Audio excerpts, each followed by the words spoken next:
atheists see is the result, but they don't see the reason. You follow what I'm saying? Don't just focus on the result, focus on the reason. Right? Isaiah chapter 1 and verse 2. Go ahead and read. Hear, O heavens, and give ear, O earth, for the Lord hath spoken. I have nourished and brought up children, and they have rebelled against me. That's what he said. I have brought up children, they have rebelled against me. They're sinning, they're wicked. Right? Go ahead and read. The ox knoweth his owner, and the ass his master's crib. But Israel doth not know, my people doth not consider. That's how wicked Israel had become. They didn't even know who their true God was. And I can say the same thing about the whole world as the majority. The majority of this world do not know who the true God of the Bible is.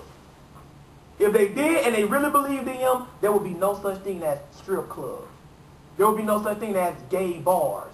Nobody would be eating swine, shrimp, or any other abominations. Nobody would be part of the Masonic Lodge. Nobody would be celebrating Christmas or Easter if they knew the true God of this Bible.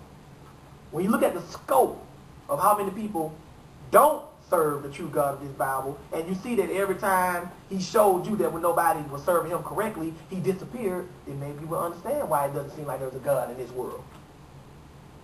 Keep reading though. Our sinful nation, a people laden with iniquity. A sinful nation. A sinful world right now, ain't it? Go ahead. A seed of evildoers, children that are corrupters. They have forsaken the Lord. Yep. They have profaned the Holy One of Israel. They have provoked the Holy One of Israel unto anger. They are gone away back. Now, if you go back and read specifically the sins Israel were committed to make God do all of this, you'll see that this is the norm in the modern day world. That's exactly what the modern day world is doing. But yet the modern day world will jump up and say, why God ain't in this world? Well, just go back and look at Israel doing the same thing we doing now and see what that made God do. Then you'll understand, Mr. Atheist. Keep reading. Why should ye be stricken anymore? Okay, that's good. Skip down to verse 15. Let's get to the point of this. Go ahead. And when ye spread forth your hands, I will hide my eyes from you. Wait a minute. When you spread forth your hands, I will hide my eyes from you. What this means is, I don't see you. When you spread forth your hands, I'm not going to see you. Now you worshiping God. So far we've been reading, when you wicked, he hides from you. You can't see him. Right? You pray to him. He don't hear you. Now we have shown you that he don't see you. We're going to deal with that a little bit later too. But what else? Keep reading. Yea, when ye make many prayers, I will not hear. When you make many prayers, I will not hear. Why? Your hands are full of blood. Your hands are full of sin. When you make many prayers, I will not hear. This is the second time we don't read, well, third time, that God don't hear sinners. So now we're dealing with a God that when people sin on a large scale, and this world is sinning on a large scale, he hides from them. You can't see him. When you pray to him, he doesn't hear you. He hides his eyes from you, meaning he doesn't even see you. You don't see him, he don't see you. You don't hear him, he don't hear you. That's what you're dealing with. Don't that sound like somebody who don't exist? But see, people don't understand this. That's what the atheists don't understand. Why isn't God in this world? Why, if there's a God, he's allowing all this evil to go on in this world? It is because there is a lot of evil in this world that God has removed himself from this world in every sense of the word. But we're going to keep moving. Let's go to Jeremiah again. This is exactly what the Bible's saying, ain't it? Because one thing real academic atheists hate is when you try to give them made up quick answers concerning your belief. They'll snip that out in a minute. Oh, you just being evasive now, brother. That's what they'll tell you. You don't want to face the truth. What truth is that? That there is no God. I agree. What? Just throw them off of that one time. There is no God. I agree. Well, hold up. Say that again. I agree. But you just said that there is a God. You believe in God. I do. But I just said there's no God, and you agree with me. That's right. Well, brother, how can it be both? Sit down. Let's talk a little bit. That's how it can be both. Let's talk a little bit.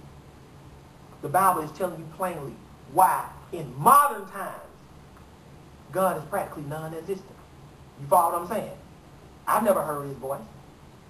He never came to me and said, Josh, in an audible vocal voice that I can hear. Never done that.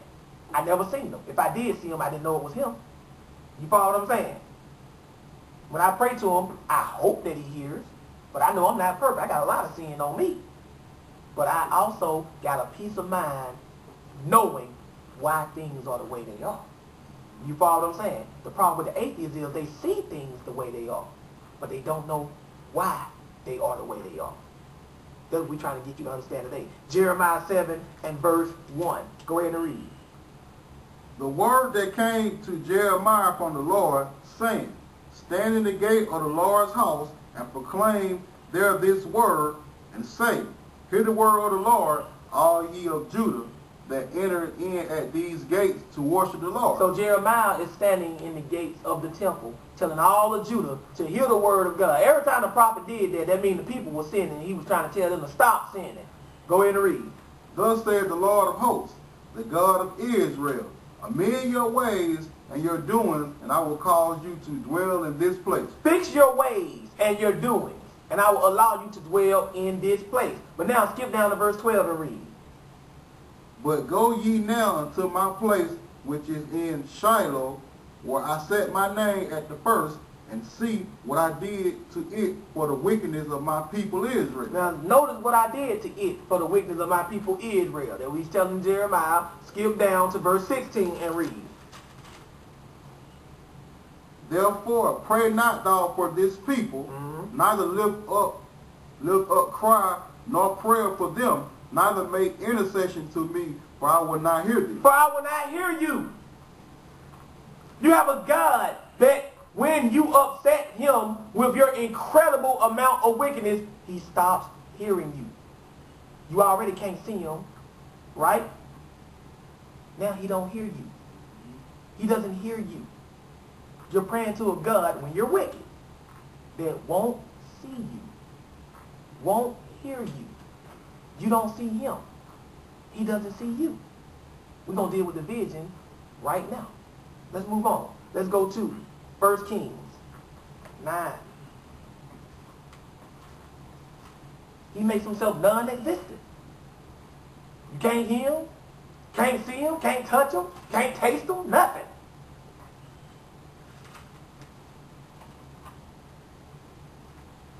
First Kings 9. Atheists don't understand that. They just think the Bible is a book of fairy tales. First thing they say, if there was a God, why is he allowing this evil to go on in this world? Why don't he do something about it? He will when he's ready. Oh, I don't heard that line before.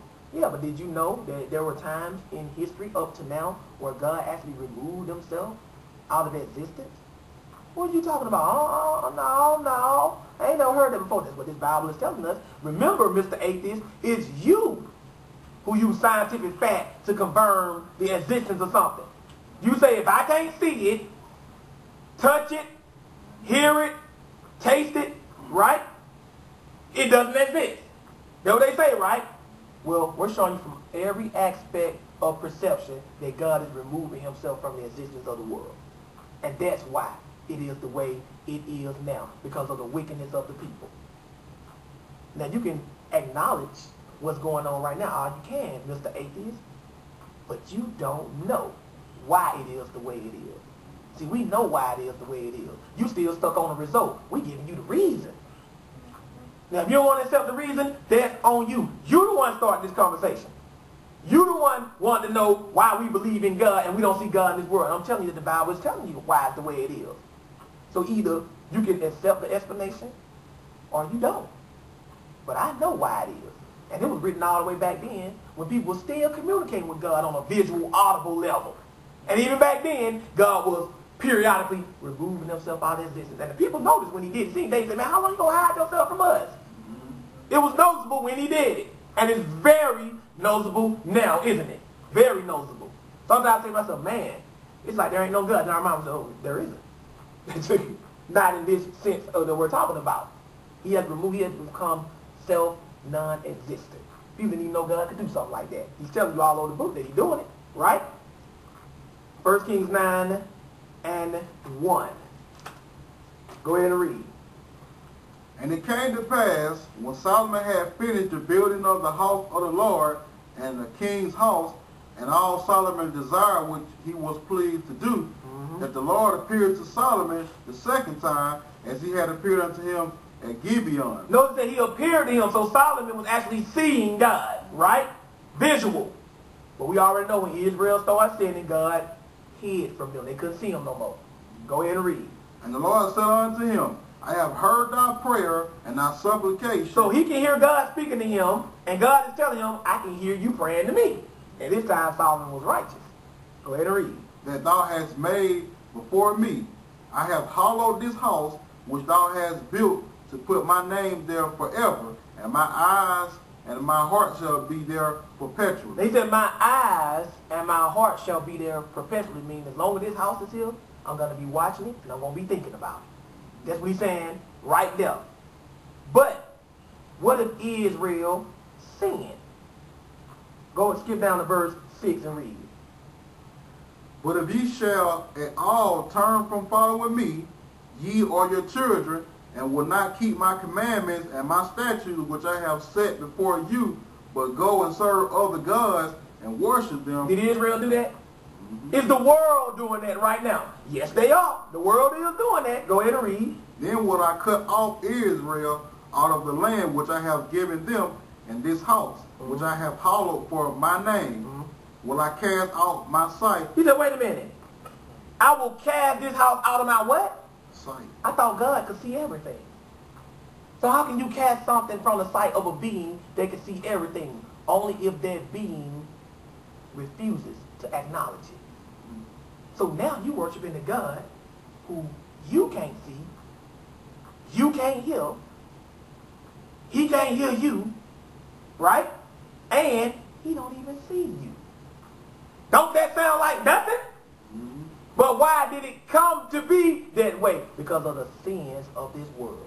Because every sin that is named that the children of Israel is doing, the world is doing it right now. Yet you think you are worthy enough for God to come talk to you? You're wicked. God don't deal with wicked people. As long as this world is wicked the way it is, it will continue to be like a godless world until God comes back himself and straightens it out. It's going to always be like that. Now, I ain't taking nothing out God's hands. I ain't putting no limitations on him. I don't know if God may, for whatever reason, pop up and decide to reveal himself to somebody in the person. I'm not saying he can't do that or that he won't. That he won't. But what I am showing you is that on a normal scale, as a whole, this is the reason why it is the way it is, because of the wickedness of this world. God don't see this world. He don't acknowledge this world. He don't hear this world. And this world don't see him, and this world don't hear him. That is the God who has made himself self-non-existent, isn't it? That's what you're reading right here in your Bible. But the atheists don't understand that. They just see the result. They don't see the reason. We're giving you the reason to give to them.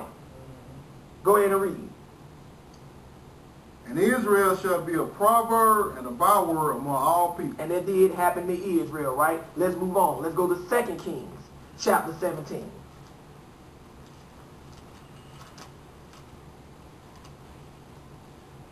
Second Kings chapter 17. When you look at it in this perspective, it explains everything, doesn't it? It explains everything. It's right here in the book. Problem is, you became an atheist too soon. You never tried to find out why this is the way it is. Like I said, this is just volume 1. It goes all the way up to volume 4. We deal with, in the later volumes, why God let so much evil go on in the world without correcting it, or before he decides to correct it. We deal with that. We deal with science and God. We show you in the later volumes that the earliest scientists, the earliest recorded scientists believed in God or the higher power, even though they knew about scientific discoveries and stuff of that nature. They didn't think that the two couldn't coexist. It wasn't until later recent times that people started to think that science debunked the existence of a higher power. No. The original scientists believed in God. It's all this modern day interpretation that make you believe, oh, you can't believe in things that are tangible and believe in God at the same time. That ain't what the ancients did. The ancients know better than us. You follow what I'm saying? We deal with all of that. But right now,